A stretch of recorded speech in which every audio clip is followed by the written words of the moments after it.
علم کا خزانہ ہے جو جل رہا ہے، اور کوئی اس آگ کو بجھانے کی کوشش نہ کرے تو کیا یہ کتابیں بچ جائیں گی؟ میں توجہ چاہ رہا ہوں بھائی، آپ کے افسوس کرنے سے یہ خزانہ بچ جائے گا؟ نہیں بچے گا نا۔ تو ایک جیادہ اپنی جان کی بازی لگا کر اس جلتی ہوئی آگ میں گھس گیا۔ وانا من الحسین سمجھا رہا ہوں، یاد رکھیے گا۔ وہ جیالہ اندر گھسا اور اس نے دیکھا حافظ کا دیوان سنبھالا، انیس کے ورثیے سنبھالے، شیکسپیئر کا ڈرامہ سنبھالا، غالب کی غزلیں سنبھالی۔ بھائی توجہ ہے نا، سارے فنکاروں کے اثاثے کو سمیٹا اور سمیٹ کر جلتی ہوئی آگ سے باہر لے کر آ گیا۔ اس نے ساری کتابوں کو بچا لیا۔ یہ ساری کتابیں کیسی ہیں؟ غیر مطبوعہ، نان پبلش ورک، ابھی شائع نہیں ہوا ہے، ابھی چھپا نہیں ہے، اصلی مخطوطے تھے، اب اس نے وہ بچا لیے۔ اب انصاف سے بتائیے، آخری آدھر جہاں تک میری آواز جا رہی ہے، پورے ہندوستان سے آئے ہیں مولا کے رادار، سب سے سوال کرتا ہوں، انصاف سے بتائیے مجھے کہ اب غالب اپنے دیوان کی وجہ سے زندہ ہیں یا اس نوجوان کی وجہ سے جس نے غالب کا دیوان جلنے سے بچا لیا؟ شیکسپیئر اپنے ڈراموں کی وجہ سے زندہ ہیں یا اس نوجوان کی وجہ سے جس نے ان کے دیوان کو جلنے سے، ڈراموں کو ان کے جلنے سے بچا لیا؟ انیس کس کی وجہ سے زندہ ہیں؟ اس نوجوان کی وجہ سے جس نے ان کے مقدموں کو جلنے سے بچا لیا۔ کبیر داس کس کی وجہ سے زندہ ہیں؟ اس نوجوان کی وجہ سے جس نے ان کے دوہوں کو جلنے سے بچا لیا۔ فردوسی کس کی وجہ سے زندہ ہیں؟ جس نے ان کے شاہنامے کو جلنے سے بچا لیا۔ حافظ کس لیے زندہ ہے؟ جس نے نوجوان نے ان کی غزلوں کو جلنے سے بچا لیا، اس کی وجہ سے۔ توجہ ہے نا؟ تو یہ سارے کے سارے فنکار کس کی وجہ سے زندہ ہیں؟ اس نوجوان کی وجہ سے جس نے ان کے اصل مخطوطوں کو جلنے سے بچایا، پبلش کرا کے لوگوں تک پہنچایا، کہ لوگ جان پائے کہ حافظ کون ہے، فردوسی کون ہے، انیس کون ہے، ملٹن کون ہے، شیکسپیئر کون ہے۔ عزیزان محترم، یہی مسئلہ تھا۔ 10ویں محرم تھی، سن 60 ہجری، کربلا کا میدان، یزیدیت کی چلتی ہوئی آگ، یزیدیت کی چلتی ہوئی آگ، اور اس آگ میں کتب خانہ اسلامی، جس میں آدم کی نبوت بھی تھی، جس میں نوح کی نبوت بھی تھی، ابراہیم کی نبوت بھی تھی، اسماعیل کی نبوت بھی تھی، اسحاق کی نبوت بھی تھی، شموئیل کی نبوت بھی تھی، مصطفیٰ کی نبوت بھی تھی۔ وہ ساری نبوتیں اس کتب خانہ اسلامی میں رکھی ہوئی یزیدیت کی آگ میں جلنے جا رہی تھی کہ حسین ابن علی نے اپنے 72 ساتھیوں کے ساتھ اپنے خون کی بازی لگا کر، اپنی جان کی بازی لگا کر، اپنے خون سے اس یزیدیت کی آگ کو گلزار کر دیا، اور ہمیشہ ہمیشہ کے لیے ان ساری نبوتوں کو بچا لیا۔ تو سنیے، اب خالی مصطفیٰ حسین سے نہیں ہے، آدم بھی حسین سے، نوح بھی حسین سے، عیسیٰ بھی حسین سے، موسیٰ بھی حسین سے، یہ ساری نبوتیں میرے حسین سے۔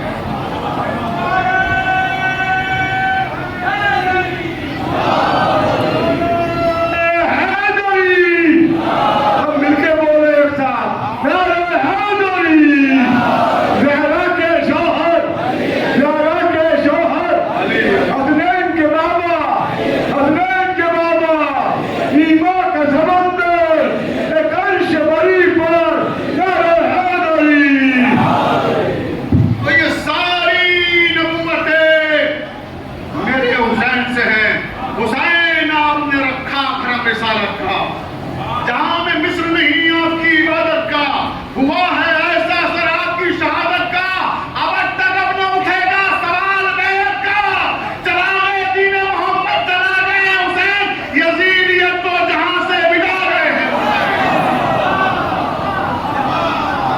کبھی تو نوح کی کشتی کے نہ خدا ہے حسین، دل رسول ہے اسلام کی بقا ہے حسین، یزیدیت کے لیے موت کی سزا ہے حسین، تو قال سجدہ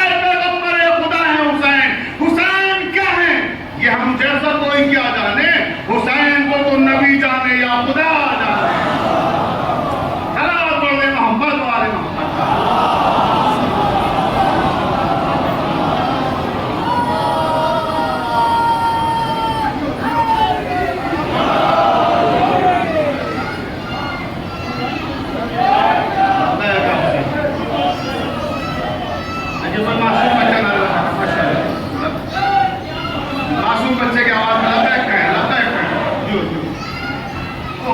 تھوڑا بچہ یہ ہے تربیت لبیک کیا حسین مل کے بولے لبیک کیا حسین بچے بلا بچے وہ زندہ باد جیو دیکھیے چھوٹا سا بچہ نعرے لگا رہا تھا آپ نے دیکھا دیکھیے سامنے بچہ اور یہاں سے لگاؤ پھر میں تمہارے بارے میں دوست لیتا ہوں جیو بچہ جیو یہ دیکھیے ماں کی تربیت بولتی ہے یہ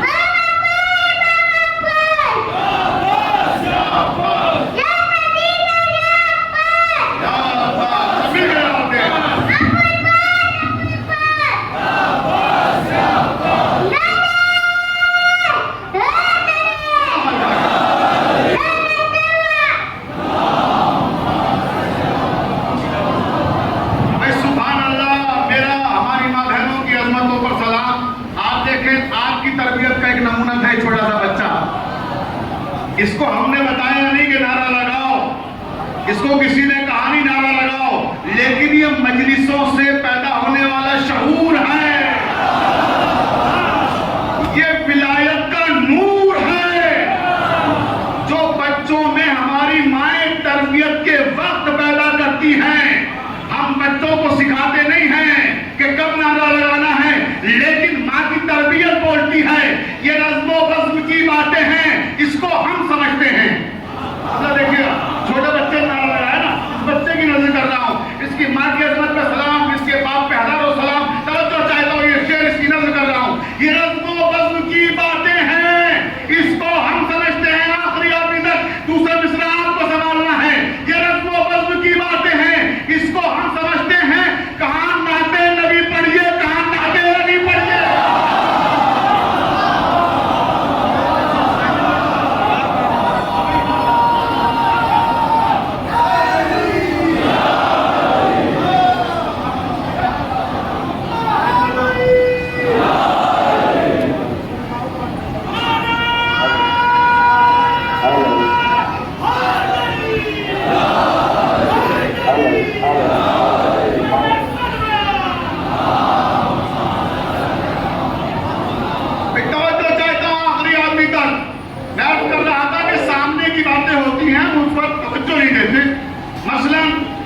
اسی طرح سے جیسے میں نے اس حدیث کو سرنامہ قرار دیا ہے بڑی معروف ہے ایسے ہی آپ نے سنا ہوگا فطرس کا واقعہ بھائی کوئی ایسا ہے جس نے فطرس کا واقعہ نہ سنا ہو مجھے واقعہ نہیں سنانا ہے ایک نتیجہ آپ تک پہنچانا ہے کہ ہم غور نہیں کرتے چھوٹی چھوٹی باتوں میں معانیوں مفاہیم کے ایک جہان آباد ہوتے ہیں قبلہ دیکھیے گا آپ کی اجازت سے عرض کرتا ہوں مولانا شباب صاحب ہمارے درمیان میں موجود ہے پوری توجہ آخری آدمی تک کہ فطرس کے واقعے کا مقصد کیا ہے میں اپنے نوجوان بھائیوں کو بتانا چاہتا ہوں کہ واقعہ ہزاروں بار سنتے علماء سے ذاکرین سے کتابوں میں پڑھتے ہیں لیکن اس کے پیچھے پیغام کیا چھپا ہے کبھی آپ نے غور کیا بھئی 1 منٹ لوں گا خالی واقعے کا ہلکا سا نقشہ پیش کروں پھر نتیجہ دیتا ہوں پھر اپنی تقریر کی طرف واپس آتا ہوں فطرس کا واقعہ کیا ہے تاریخوں میں یہی تو لکھا ہے نا کہ جب امام حسین کی ولادت ہوئی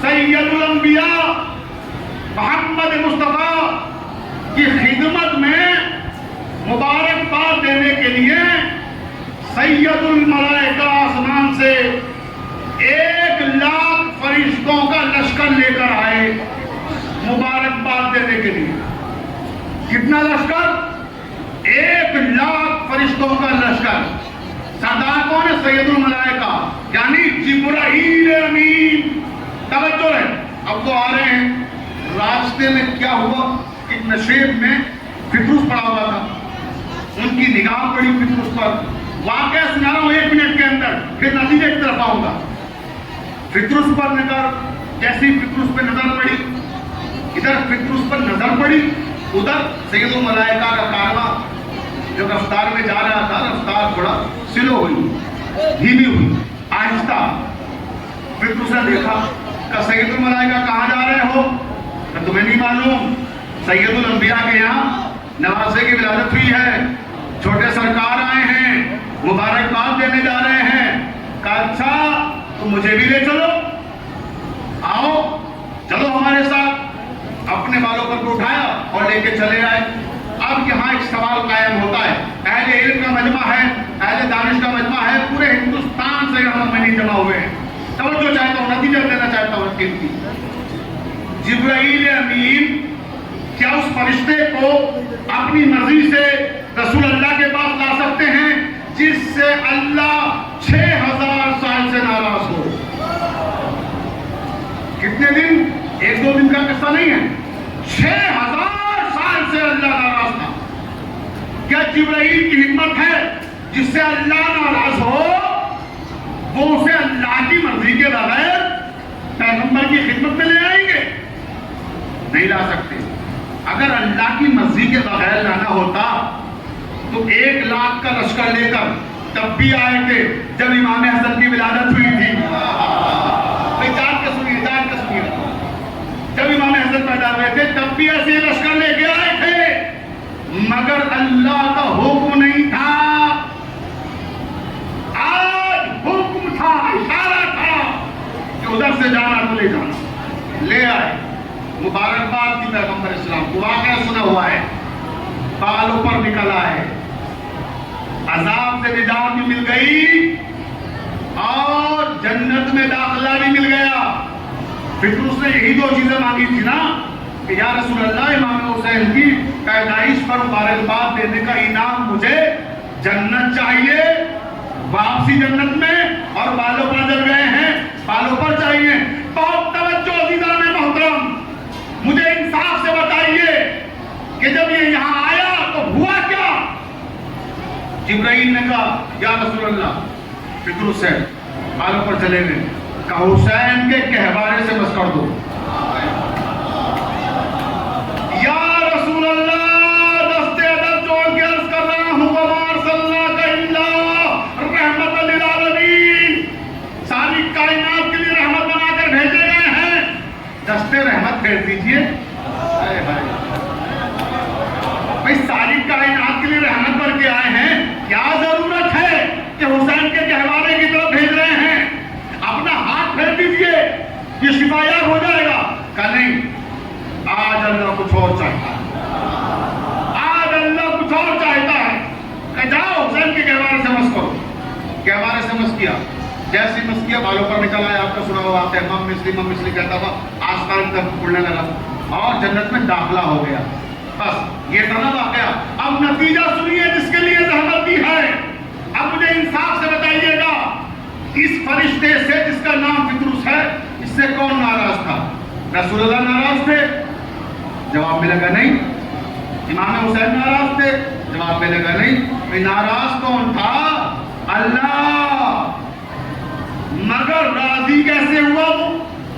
بھائی توجہ توجہ توجہ. الانسان مرکب من الخطاء والنسیان, انسان غلطیوں اور خطاؤں کا پیکر ہے, اس سے غلطیاں ہوتی رہتی ہیں. اللہ نے ایک نظیر قائم کی, ایک مثال دی, ایک تمثیل قائم کی کہ دیکھو تم ہو انسان, اور انسان وہ ہوتا ہے جس سے غلطیاں ہوتی رہتی ہیں, خطائیں ہوتی رہتی ہیں. اگر تم سے کوئی غلطی ہو جائے, خطا ہو جائے اور میں ناراض ہو جاؤں, تو جب میں ناراض ہو جاؤں تو میں راضی کیسے ہوتا ہوں؟ میں تمہیں اپنی رضا کا نسخہ بتا رہا ہوں کہ دیکھو کبھی غلطی کر دینا, کوئی خطا کر دینا, کوئی قصور ہو جائے, مجھے راضی کرنا چاہو تو ترے حسین پہ آ جانا. یعنی میری رضا کا دروازہ حسین کا در ہے. فطرس سے ناراض تھا اللہ, راضی ہوا جب حسین کے پاس آ گئے. محمد والے محمد.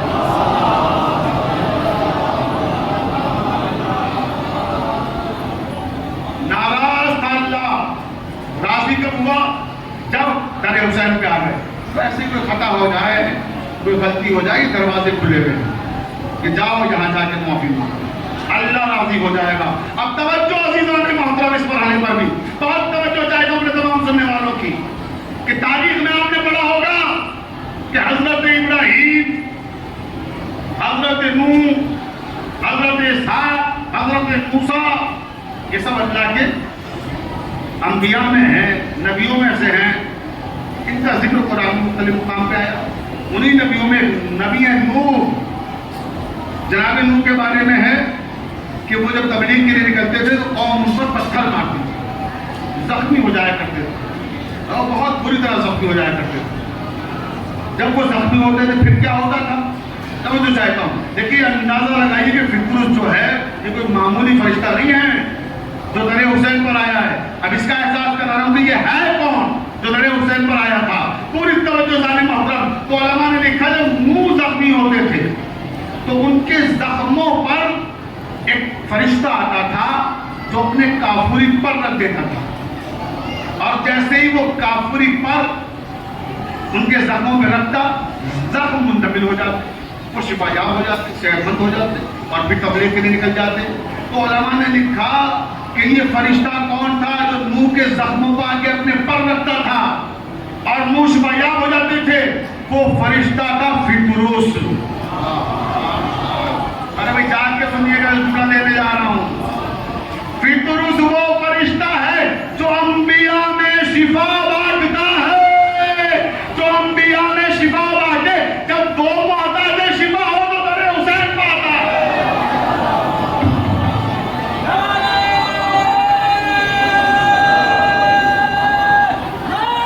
نہیں دیے, نواسے نہیں دے دیے. توجہ دے تو سنیے, نانا سے اس نے مانگے نہیں تھے. نانا کے پاس آیا تھا نانا کے علم کا امتحان لینے. توجہ, یہ عالم الغیب ہے یا نہیں ہے, علم کا امتحان لینے آیا تھا. جملہ سنے میرا, اپنی سماعتوں کی نقل کریں اس جملے کو. آپ کی شاداب سماعتوں کے نہاخانوں میں محفوظ کرنے کے لیے قیمتی جملہ کہہ رہا ہوں کہ جو لوگ یہ کہتے ہیں نانا نے نہیں دیے, نواسے نے دے دیے, وہ سنیں. نانا نے اپنے علم کا اظہار کیا.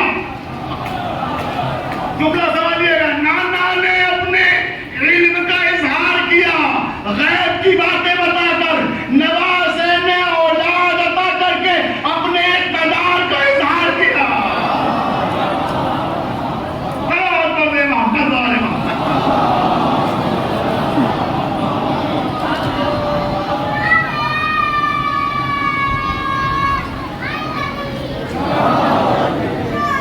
بات مشہور چیزوں کی ہو رہی تھی اور امام حسین کے تعلق سے ہو رہی تھی. ابھی کچھ دن کے بعد ایام اعزا بھی آ رہے ہیں, اور جب ایام اعزا آتے ہیں تو تعزیے پہ سب سے پہلا آبجیکشن اعتراض ہوتا ہے کہ صاحب تعزیہ بنانا بدعت ہے, تعزیہ بنانا بدعت ہے. جو دشمنان اعزا ہیں وہ کیا پروپیگنڈا کرتے ہیں کہ تعزیہ بدعت ہے, تعزیہ بدعت ہے, تعزیہ بدعت ہے. جب بدعت ہے تو اٹھانا بھی گویا بدعت ہو گیا, بنانا بدعت تو اٹھانا بھی بدعت. توجہ چاہتا ہوں, یہی وہ کہتے ہیں. اب میں ان لوگوں سے کہنا چاہتا ہوں تعزیے کو بدعت کہنے والوں, تمہیں اسلام کی تاریخ نہیں معلوم. اگر تمہیں اسلام کی تاریخ معلوم ہوتی تو اے مفتیان بے توفیق, حسب بے ادب, نسب بے سبب, توفائے بنت شب, تم کیا جانتے ہو اسلام کیا ہے, اسلام کی تاریخ کیا ہے.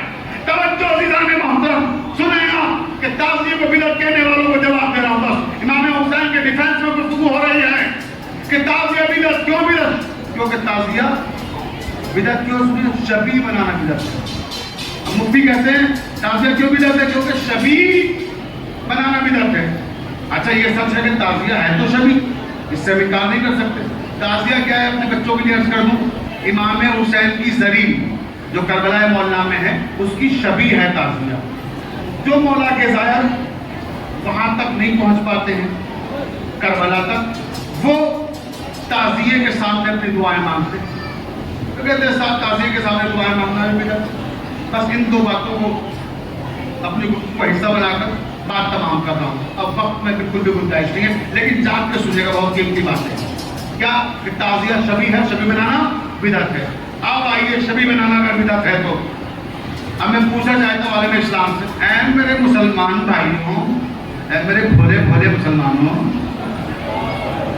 تاریخ سے ناواقف ناآشنا مسلمانوں, ذرا یہ بتاؤ یہ جو مسجد ہے جس میں نماز پڑھتے ہو یہ کیا ہے؟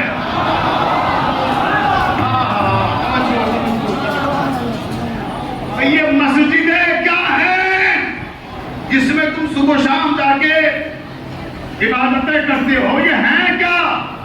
یہ مسجد شبی ہیں. کاہے کی شبی ہیں؟ مسجد نبوی کی. تو حضور شبی بنانا تو بدعت تھا. اگر تعزیے کی شبی بنے، ذریعہ امام حسین کی شبی بنے تعزیہ تو بدعت، اور مسجد نبوی کی شبی بنے مسجد تو جائز. ابھی سب جگہ ایک قانون نافذ ہو گیا نا. توجہ چاہتا ہوں. اچھا یہ مسجدیں کیا ہیں؟ مسجدیں بھی کیا ہیں؟ یہ جو ہماری مسجدیں ہیں یہ کیا ہے؟ مسجد نبوی کی شبی. اور مسجد نبوی کیا ہے؟ خانہ کعبہ کی شبی. جب رسول ہجرت کر کے آئے ہیں مکے سے مدینے تو بہت رو رہے تھے. اللہ تعالیٰ کی بارگاہ میں گڑ گڑا کر فریاد کر رہے تھے کہ اے میرے پروردگار، ظالموں نے مجھ سے تیرا گھر بھی چھین لیا، میں تیرے گھر سے بھی دور ہو گیا. اے میرے حبیب گھبراؤ مت، پریشان نہ ہو، کوئی بات نہیں. عبادت کرتے تھے نا، اس کی شبی بنا لو، یہاں عبادت گاہ بنا لو. تو خانہ کعبہ کی شبی ہے مسجد نبوی. اور خانہ کعبہ کیا ہے؟ خانہ کعبہ بھی شبی ہے. توجہ. خانہ کعبہ کاہے کی شبی ہے؟ آسمان پر جو فرشتوں کا قبلہ بیت العتیق. تو اسلام کی ساری تاریخ شبیوں پر ہے، اور تم کہہ رہے ہو کہ شبی بنانا بدعت ہے. اگر شبی ہے بدعت تو کیوں شب ہجرت؟ اگر شبی ہے بدعت تو کیوں شب ہجرت؟ علی شبی ہے، پیغمبر بنائے جاتے ہیں. محمد والے محمد کا.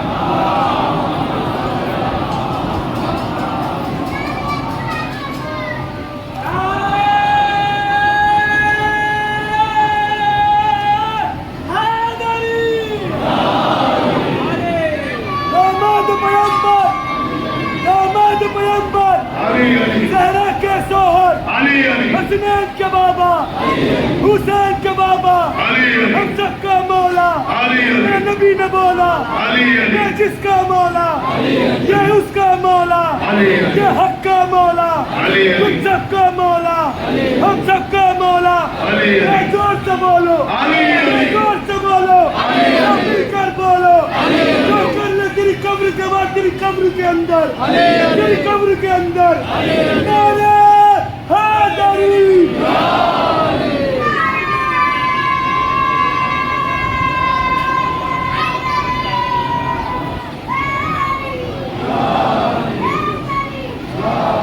بس عزیزوں، میں نے گفتگو تمام کی.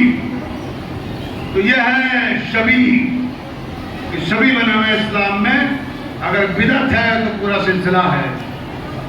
اس کا مطلب آپ کو تاریخ نہیں معلوم، آپ کو شعور نہیں ہے. اب پھر کربلا کا کوئی مقابلہ ہے؟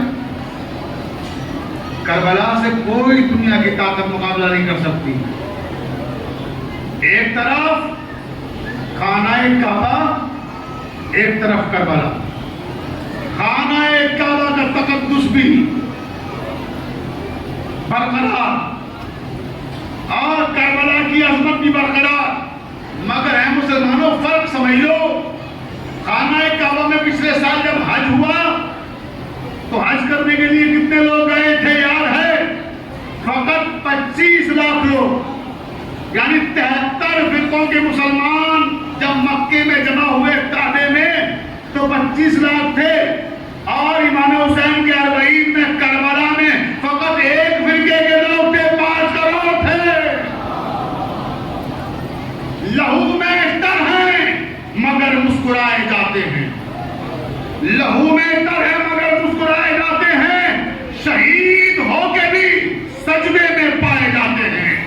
یہ ارض کربلا ہے، وہ خانہ کعبہ، وہاں قلعہ، یہاں سر چڑھائے جاتے ہیں.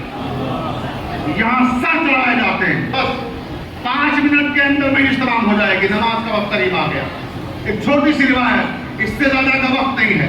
متوکل کا زمانہ ہے، عباسی بادشاہ ہے، کربلا کی زیارت پہ پابندی لگا رکھی ہے.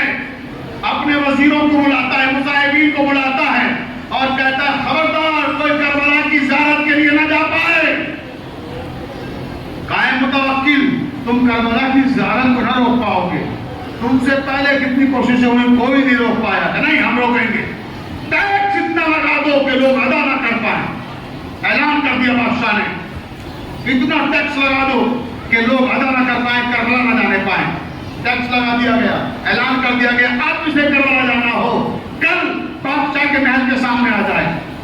بادشاہ کے محل کے سامنے میدان میں جب صبح 10 بجے محل کا دروازہ کھلا تو کیا دیکھا کہ میدان میں بھی دل رکھنے کی جگہ نہیں. سیکنڈ حسین کا مسئلہ بس گفتگو تمام انشاءاللہ گھروں تک ہوتے ہوئے جائیں گے. سامنے مجمع, دروازے میں سب سے آگے بوڑھی عورت کھڑی ہوئی تھی. جیسے دروازہ کھلا تم زیارت کو جاؤ گی امام حسین, تم تو بہت غریب لگ رہی ہو. اور اس سے کیا ہوتا ہے, جناب امیر کی ماننے والی ہوں. مجھے ملا اپنے بادشاہ سے. بادشاہ میں سامنے آئی اور کہا سنا ہے اے حاکم وقت, تو نے امام حسین کی زیارت سستی کر دی ہے. بادشاہ حیرت سے دیکھتا ہے, سستی؟ ارے میں نے تو انکم ٹیکس بڑھا دیا ہے, تو کہیں سستی کر دی؟ کہ ہاں یہ لے. یہ کہہ کے اپنے دوپٹے میں آنچل میں باندھ کے گاٹ لائی تھی, اس میں سے دینار نکالے اور سامنے ڈال دیے, یہ لے تیری قیمت, خراج, انکم ٹیکس, مجھے جانا ہے کربلا. اب اس نے کہا کہ یہ کربلا کس طرح سے جائے گا, اتنا خراج لایا تھا وہ بھی دے دیا. بس آخری جملہ میں تمام ہوئی عزاداروں, خراج نہیں ادا کر پائے گی. بس اس نے کہا کہ جو جانا چاہتا ہے اعلان کر دو کہ اس کا ہاتھ کاٹ دیا جائے گا.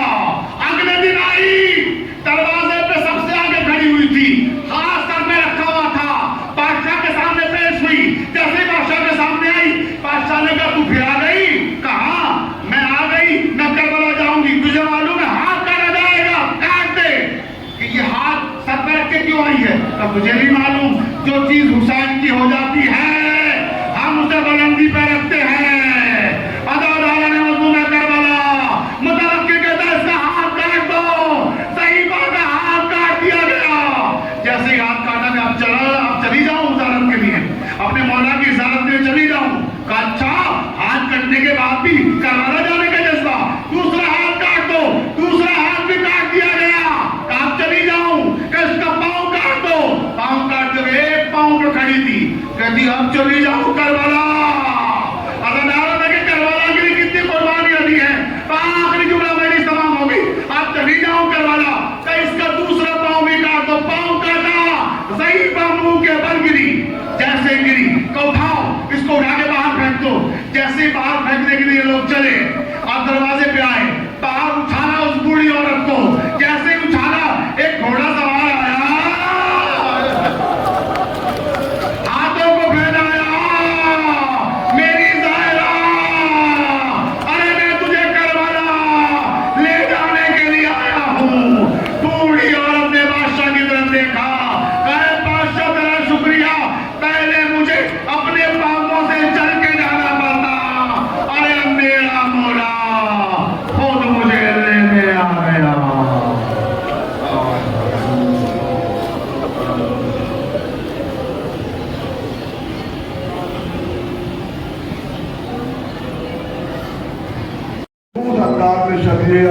علامہ مبارک جناب عباس نمبردار اور شبیہ دجلہ امام حسین علیہ السلام برآمد کر رہی ہیں. مومنین سے درخواست ہے کہ زیارت فرمانا تمام زیادہ حاصل کریں. میری درخواست ہے انجمن کے ممبران سے کہ وہ فرد سے ماتم پہ تشریف لائیں اور شیرہ دہلی اور نوحہ خانی برپا کریں. یا حسین یا حسین.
سامنے تاریخی نغمہ پیش کر رہا ہوں.